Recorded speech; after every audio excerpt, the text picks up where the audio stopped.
महोदय, आप समाजवादी पार्टी से जालौन, झांसी, ललितपुर एमएलसी क्षेत्र से आप उम्मीदवार हैं, तो आपके क्या मुद्दे हैं, इनको लेकर आप चुनाव मैदान में हैं? पहले तो हम आपको धन्यवाद देते हैं जी कि आपने अपने चैनल पर हमको बुलाया, इसके लिए बहुत बहुत धन्यवाद।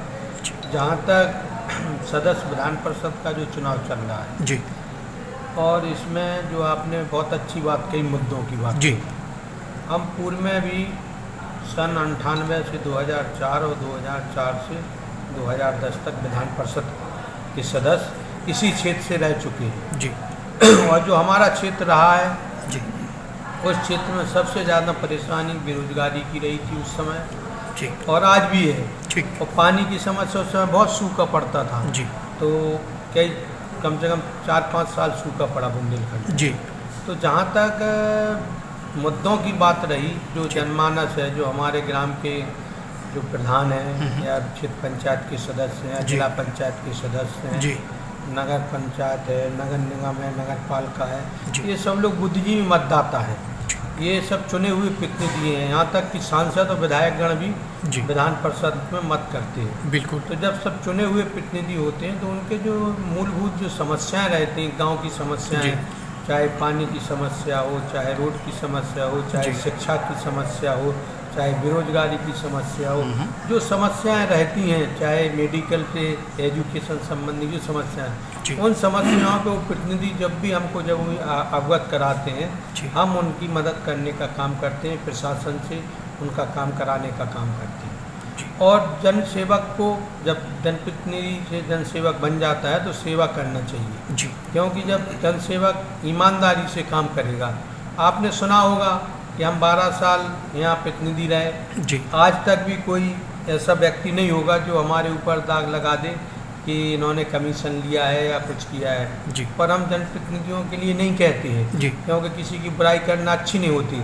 अपने आप में स्वयं में अपना स्वाभिमान बचाना और जनता की सेवा करना, जन सेवक बनना, क्योंकि जो प्रजातंत्र जी। है, इस प्रजातंत्र में जब नेता चुन कर के पहुँचते हैं, पहले तो राजे महाराजे रजवाड़े हुआ करते थे, जी, लेकिन जब जो प्रतिनिधि चुन जाता है, उस प्रतिनिधि को जनता का सेवक बन करके काम करना चाहिए, ऐसा हमारा मानना है। वही हमने किया है। कभी कोई ललितपुर ज़िले में पानी के लिए सूखा थी, जी, वहाँ पानी की समस्या को हल करने का काम किया, जो किसानों की मूलभूत समस्या थी, जी। जिससे पलायन हो रहा था हमारे जी। क्षेत्र का। आज जब समाजवादी पार्टी की सरकार थी, हम विधान परिषद में थे, उस समय ओलावृष्टि हुई, हम लोगों ने ओलावृष्टि का पैसा दिलवाया, समान रूप से दिलवाया, ये किसी के साथ भेदभाव नहीं किया। वहाँ हमारे जालौन में जो पानी की समस्या रहती थी, जब भी यहाँ के लोग हमसे कहते थे कि भाई पारीछा से भाई साहब नहर नहीं खुल रही है, हम लोगों ने रोस्टर बनवा करके अलग से पानी लेने का काम किया, क्योंकि जो हमारा पानी आता है राजघाट से आता है, मध्य प्रदेश से आता है, चलिए आप और माता टीला से आता है। तो यहाँ पर जो भी समस्याएं रही, कोई भी समस्याएं हुई, यहाँ 10 उत्पीड़न की समस्या थी, तो पीएससी के लिए अलग से यहाँ यूनिट बनाने का काम उस समय समाजवादी पार्टी के तौर पर हमने कराया था। यहाँ मेडिकल भी हम लोगों ने प्रस्ताव दिया था, तो मेडिकल भी माननीय मुलायम सिंह यादव जी थे, तो उन्होंने मेडिकल खुलवाने का काम किया था। बहुत से ऐसे छोटे छोटे जो कॉलेज हैं, जहाँ पे भी जो समस्याएं थी, उनको हमने पूरा कराने का काम किया था। अच्छा, इस बार आप जनता से क्या वादे करते हैं? इस बार अगर जनता आपको जो जनप्रतिनिधि हैं आपको चुनकर अगर विधान परिषद में भेजते हैं, तो इस बार आप अपनी बुंदेलखंड की जनता से, अपने क्षेत्र की जनता से क्या वादे करते हैं, क्या पूरा करने के प्रयास करेंगे? देखिए, हमारी जो मतदाता है, जी, जैसे हमने कहा बुद्धिजीवी मतदाता, बिल्कुल, तो बुद्धिजीवी मतदाताओं का जो जैसे नगर में नगर पालिका है या जी। नगर में सफाई का काम है, जी, या लाइट का काम है, या रोड का काम है, उनको बजट दिलाने के लिए, विकास के लिए, जी। एजुकेशन संबंधी, मेडिकल संबंधी जो भी समस्याएं रहेंगी, और जो हमको जो हमारे चुने हुए प्रतिनिधि बताएंगे, उन पे हम लोग उनके काम करने का काम करेंगे। जहाँ तक क्षेत्र पंचायत जो बीडीसी सदस्य हैं, आज तक जब हम उस समय एमएलसी थे, हमने उस समय जो भत्ता उनको नहीं मिलता था मीटिंग का, माननीय मुलायम सिंह जी ने शुरू किया था। अब बढ़ के भले ही वो 1000 हो गया, 250 से किया था, लेकिन हमारा मानना है कि उनको भी हमने जो चुनते हैं उनको भी अलग से निधि मिलनी चाहिए। जैसे सभी लोगों को निधि मिलती है, ऐसे हमारे क्षेत्र पंचायत के सदस्यों को भी आवंटन होना चाहिए, जिससे वो अपना क्षेत्र का विकास, क्योंकि वो भी एक जनप्रतिनिधि हैं। ग्राम प्रधान को ग्राम निधि मिलती है, अभी ग्राम निधि को काट करके ब्लॉक में समायोजित कर दिया गया। जो ब्लॉक प्रमुख हैं उन्होंने काट लिया है। वो हम चाहते हैं कि चूँकि ग्राम की निधि ग्राम को मिले, ब्लॉक की निधि जो मिलती है उसमें सहभागिता हमारे बीडीसी क्षेत्र पंचायत के सदस्यों की हो।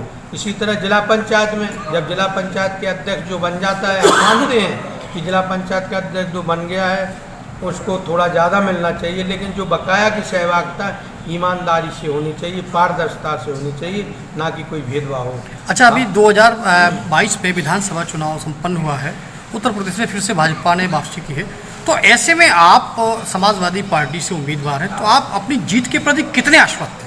देखिए, जहाँ तक बात है हमारे बुद्धिजीवी मतदाताओं की, जी, हम जब 12 साल यहाँ रहे विधान परिषद में, वही क्षेत्र है जी। अब आज या तो उनके परिवार के लोग हैं जो बुजुर्ग हो गए, तो या तो उनके परिवार के लोग प्रतिनिधि हैं, या आरक्षण में सीट बदल गई तो उन्हीं के लोग, जो गांव में जो लोग चुनाव लड़ते हैं अधिकांशतः वही लोग, गांव में 2 या 3 पार्टियां होती हैं वो आपस में इलेक्शन लड़ते हैं। तो पिछला जो हमारा भविष्य में जो हम लोगों ने काम किया था उसमें सारे लोग हमसे प्रसन्न थे। किसी से एक नया कभी कमीशन नहीं लिया, चाहे हैंडपंप लगवाना पड़ा हो, चाहे रोड का काम हुआ हो, चाहे धार्मिक स्थल पर काम कराना पड़ा हो, हमने कभी किसी से कमीशन नहीं लिया। सारे लोग हमसे प्रसन्न रहे और बार बार लोगों का हमसे यही आग्रह रहा कि आप पुनः एक दफ़े फिर से विधान परिषद में लड़ें।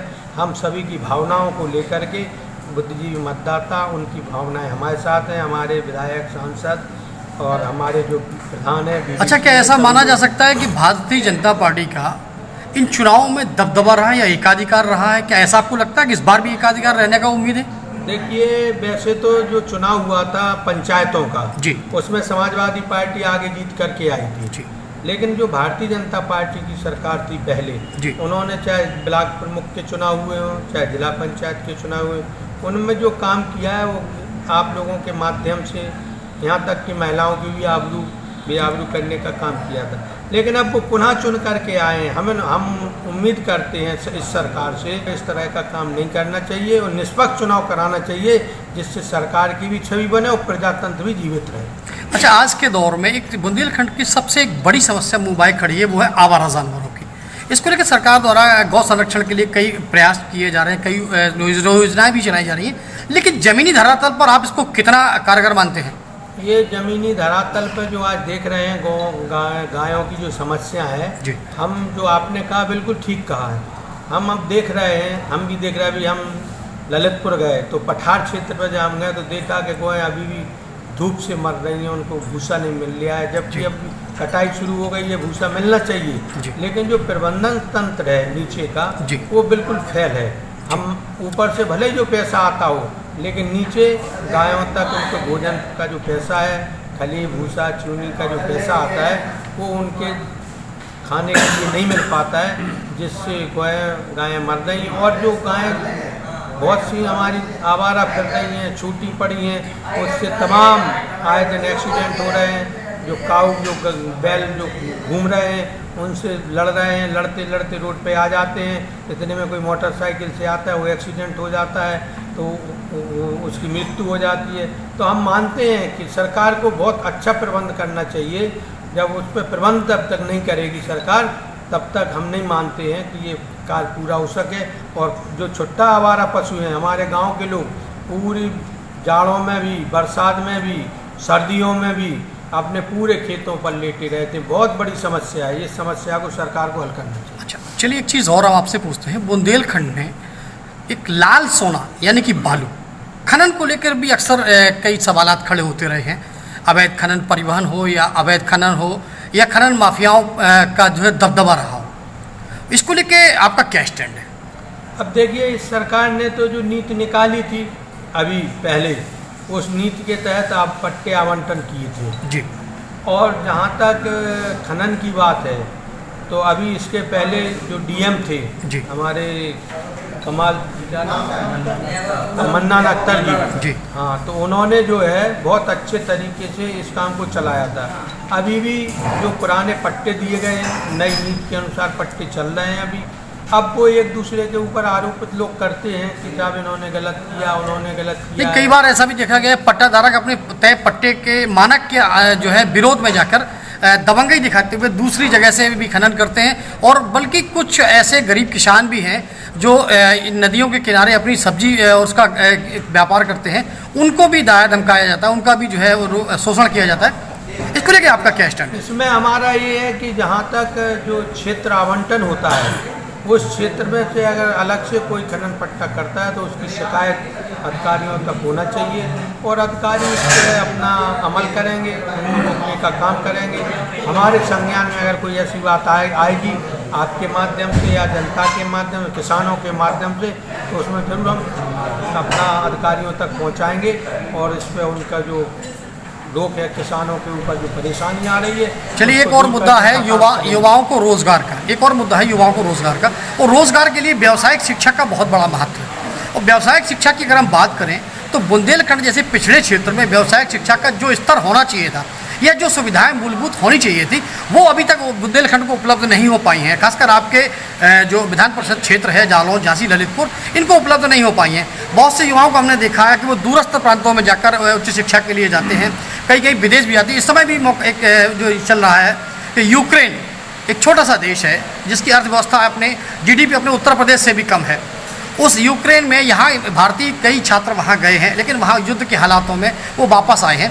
तो क्या सरकार को ऐसा कोई कदम नहीं उठाना चाहिए, या आपके माध्यम से, या आप जब सदन में जीत के जाएंगे तो ये आप कोई ऐसा प्रयास करेंगे कि उच्च शिक्षा की का एक संस्थान आपके परिषदीय क्षेत्र में मिले? देखिए, ये कौशल विकास योजना सरकार ने, भारतीय जनता पार्टी की सरकार ने चलाई जी, और उसमें जिसकी जो क्षमता थी या जो पढ़ा लिखा था, जिस लायक था, उसको नौकरी देने का वादा किया था, लेकिन वो पूरी तरह फेल हो चुकी है। जी, आज जो बेरोजगारी है चरम सीमा पर, बिल्कुल, और हम मानते हैं कि इस बेरोजगारी को जब तक दूर नहीं करेंगे, जिस तरह जल के लिए लड़ाई होगी, इसी तरह हमारे यहाँ बेरोजगारी की भी क्रांति आने वाली है पूरे प्रदेश के अंदर और देश के अंदर।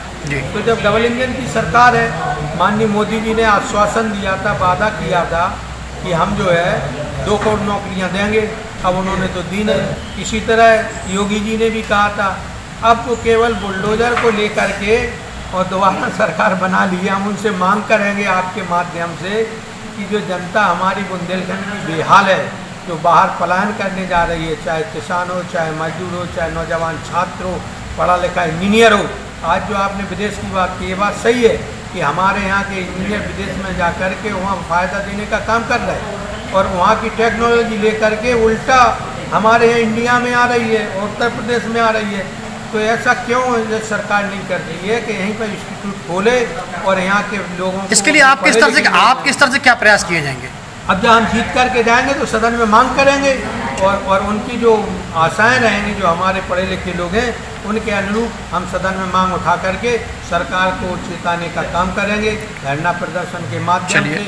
चलिए, अभी आपने एक मुद्दा छेड़ा, बुलडोज़र। पिछले कुछ दिनों से मैं देखा जा रहा है कि बुलडोज़र जो है अतिक्रमणकारियों पर या जो अवैध कब्जे धारक हैं उन पर किया जा रहा है। इसको लेकर कई समाजवादी पार्टी के नेता या उनके करीबी भी इस रडार पर आए हैं। तो क्या आपको लगता है कि सरकार भेदभावपूर्ण तरीके से काम कर रही है या निष्पक्ष तरीके से काम कर रही है? हमारा तो मानना ये है कि जब सरकार जांच करा ले किसी तरह से, अगर अवैध काम कोई हो रहा तो उस पर तो होना चाहिए, लेकिन प्रजातंत्र में अगर कोई आंदोलन कर रहा है, अपनी मांग रख रहा है, और उसको देशपूर्ण भावना से अगर अधिकारी किसी तरह से इस काम को करते हैं, तो सरकार के लोगों को चाहिए कि इस तरह से गलत काम ना होने दें, क्योंकि समय परिवर्तनशील होता है, बदलता रहता है, आता रहता है, जाता रहता है।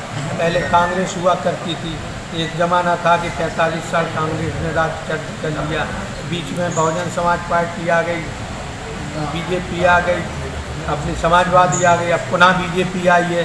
तो ये समय परिवर्तनशील होता है। जनप्रतिनिधियों को चाहिए कि देशपूर्ण भावना से काम नहीं करें, जनहित में करें। धन्यवाद। चुनाव में आप अपने वोटरों से क्या अपील करते हैं? मैं समाजवादी पार्टी से विधान परिषद में झांसी जालौन ललितपुर से प्रत्याशी हूँ। जी। मैं अपनी ओर से अपने बुद्धिजीवी मतदाताओं से, माननीय सांसदगण, विधायक, माननीय ग्राम प्रधान, क्षेत्र पंचायत के सदस्य, नगर पालिका के पार्षद, नगर पंचायत के पार्षद एवं नगर निगम के पार्षद और जिला पंचायत के सदस्य सभी लोगों से अपील करता हूँ, हाथ जोड़ करके विनम्र निवेदन भी करूँगा कि आप प्रथम वरीयता का मत दे करके और मुझे जिताने का काम करें। मैं सदैव जब भी उनकी जो भी समस्या, मूलभूत समस्याएं रहेंगी, चाहे शासन स्तर पे, चाहे लोकल के जिले प्रशासन स्तर पे, उनको काम कराने का काम करूँगा। यही मेरी अपने वोटरों से अपील है कि वो हमको जिताएं। बहुत बहुत धन्यवाद।